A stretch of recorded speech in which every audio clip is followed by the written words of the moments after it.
mifamgi ahauba numita nit amasung Ram Mandir gi wathok na charang na bathokre hari uja koigi koigi tang lakadur bitang taraga hundui phobo pangthok kador basugum laba nongju mifam sida han banumita masida khanabada masagi net ki paper leak oigi ba sina maram orakanda koigi angang taraga mapan sigi basida jantar mantar da koigi sonam wangchuk koi hunger strike tawraga leibadum hak phajan gare adu bangpo miyamna protest tawbagi masigi issue sima pokatle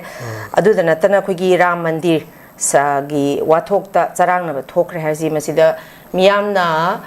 donate tawrakpa paisa sida haihatlame haibaneba haihatlambagi wathokta masida charang na base thoklakpane boza nakal amaromda khoini yengba yari si handak Tamil Nadu gi khoigi Vijay Thalapathy makhoigi mandir da donate tawrakpa temple sing da donate tawrakpa paisa si atopa da sijinaroi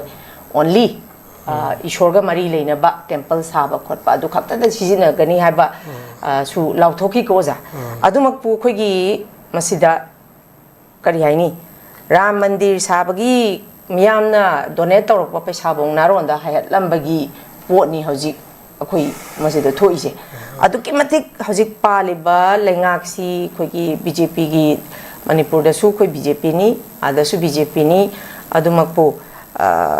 kari haini oza phibam si BJP pan badagi hoi congress ki matam da so za dumak wathok ti leitaba nate dumak po yamna BJP gi hek palak padagi dumak hindutwa da yamna base hoiba dumak khaksu lakpa adu da natana even ishor gi kanoda shen miyamna donate tawrakpa sibo ha lambagi matang lakpa nit ki matang lakpa nit ki sisu oza masi reformation ama changbra haina su darkar tai sum yengbada nit si angang hatpa exam ga chap pangkhak oirakpagi mami makhak su chauna tari boza dum masigi exam sidi yamna transparent oina tawgada si oza masida su dum muscle power money power si BJP gi kana miyoi ma su du chenaram-bagi dum leigidana sigumba lairiba issue mayam sida ozagi oiba mot masi opposition gi maikai dagi su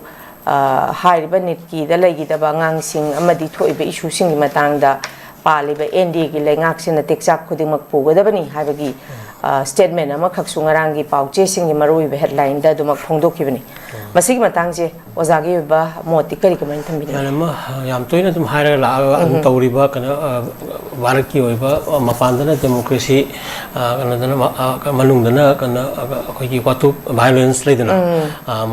India कन तौरीब पोसा अमकनी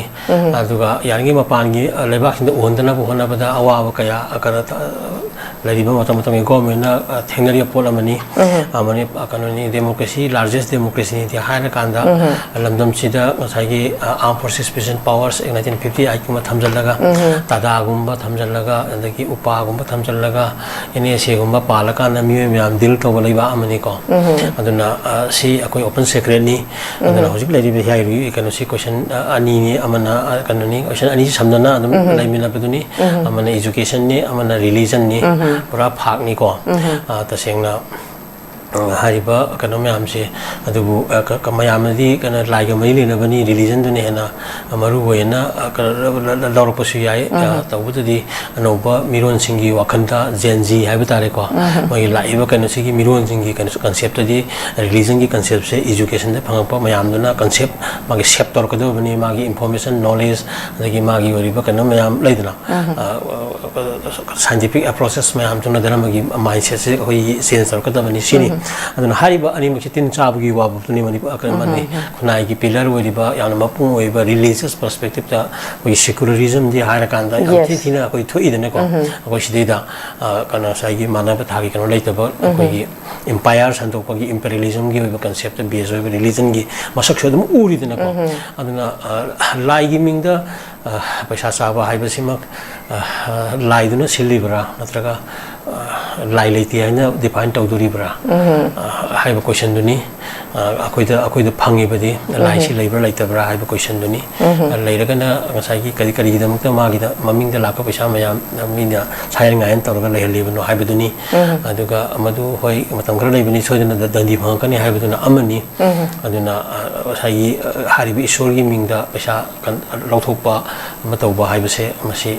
adugi matik kanuni tawaida ba thabak amani haibani madu yam chawla tawgi wa thok tuni open secret na puthoi ba se yaima aduna masi mak magi asoma adum akmanon lakani ne kali adu aina kari hen lumna lori badi nit adigi kano ko kari ke to bi exam mayam da question li koi bi situation ama india da am toina thorak pasonam kano ne kai wangsuk naga chara hen bagi tha maya phajal pada phado phajin tongna leina ba mairu singi kano sangjali ba kosali mayam lak pa se masi da mana yam phajaba kano khak nan la kano ai social media da ugi baduni aina si tali ba se education ni aduga bharat ki kano se miyam gi